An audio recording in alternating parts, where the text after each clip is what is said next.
Quitting my finance job was the biggest gamble of my life. It was something that I never thought I would do. It was a cushy job, I was making decent money, was working decent hours. It was something I aspired to for a really long time. But my true passion was anime.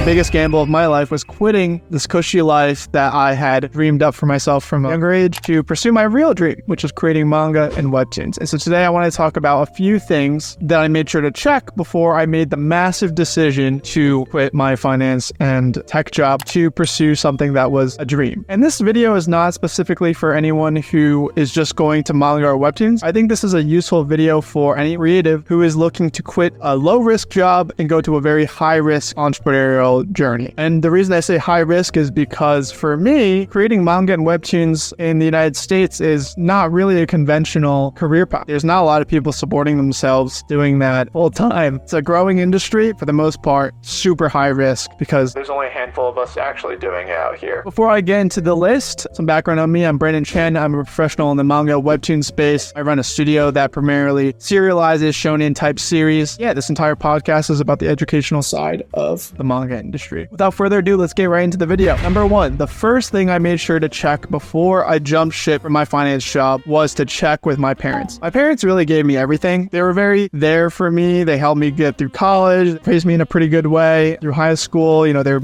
disciplining me as a lot of Asian parents do, but they really pushed me throughout my career and throughout my life to really work hard and pursue the things that I wanted to pursue. And so for a long time, I thought that finance and tech was the thing that I really wanted to pursue, but in reality, it was kind of just to impress them. You know, you can kind of tell that Asian parents really have either a doctor or a software engineer as their kid. And unfortunately, there was no way I was going to be a doctor. So I was going for the next best thing, which was, making a lot of money on Wall Street. My true calling, obviously, was the anime space. And so I decided that I definitely need to check in with them and get their blessing, right? Even if they said, no, Brandon, you can't do this, I probably still would have done it anyway. But it's always nice to get their blessing and to convince them hey, this is not the worst thing in the world. I'm taking a certain precautions and risk-averse contingencies to make sure that I won't fail in this endeavor. And if I do fail, it's not the end of the world. I made a little PowerPoint for them as a presentation to say basically hey, this is year one of my projected income. If I don't make this, I will quit. Here's year two, here's year three, here's year four. Basically, I made a little PowerPoint to make sure that they would be comfortable with me jumping ship. Laid out the whole plan for them. Number two is also just to have a plan, a financial plan for how you're going to be dictating this entire journey as you jump ship into a very high risk opportunity. It's not going to be very convincing if you just say, hey, I'm going to go and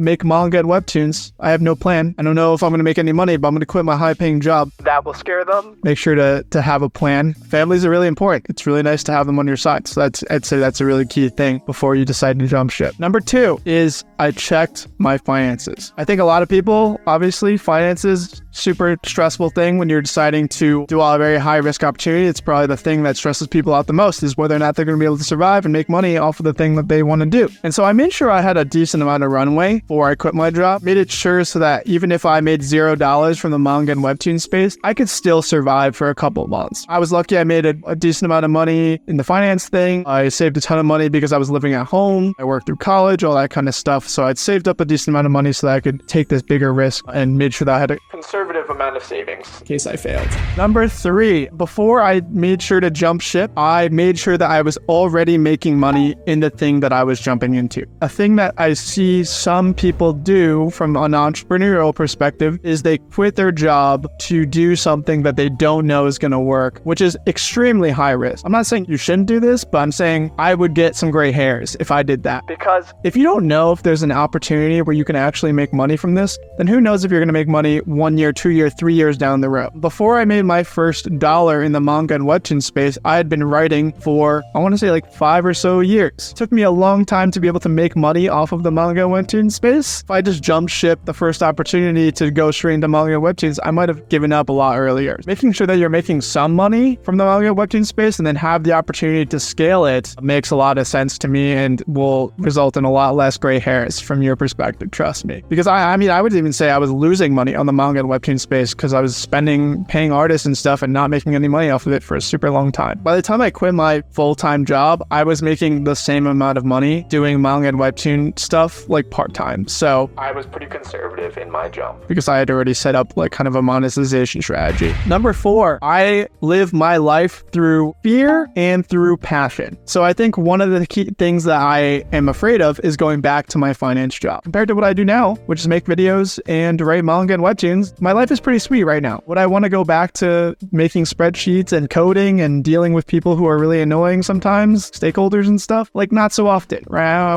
wouldn't choose that life over the one I'm living right now. I put a sticky note on my wall that says, this could all end one day. Work hard if you want it to last as long as you can. That fear of going back to the finance job and like a traditional, more boring, I don't want to say boring. A lot of people do this stuff. Not for me. Going back to that career is scary enough where it pushes me to work harder and work 24/7. I wouldn't say that fear is the thing that should power everyone. Passion should be the primary, driver, but fear is also another thing that helps me work in case passion isn't cutting it for me. Number 5 is passion. If you don't have passion for the thing that you're jumping ship to, it really doesn't make sense to take like a massive risk on it, in my opinion, unless it's like a really, really good idea that you're sure is going to monetize, like Mark Zuckerberg quitting for Facebook, that kind of thing. I'm sure he wasn't passionate about building a dating site at the beginning of Facebook, but it was a good idea, so he jumped ship. On the creative side, if you're quitting to do YouTube, or if you're quitting to do manga or anime or animation or something else that's creative, you should probably be passionate about what you're doing. There's gonna be days where you're not making money, and there's gonna be days where you don't want to do the project, but passion's gonna be the thing that really keeps you going. Giving up stability for something that you don't care about, like that's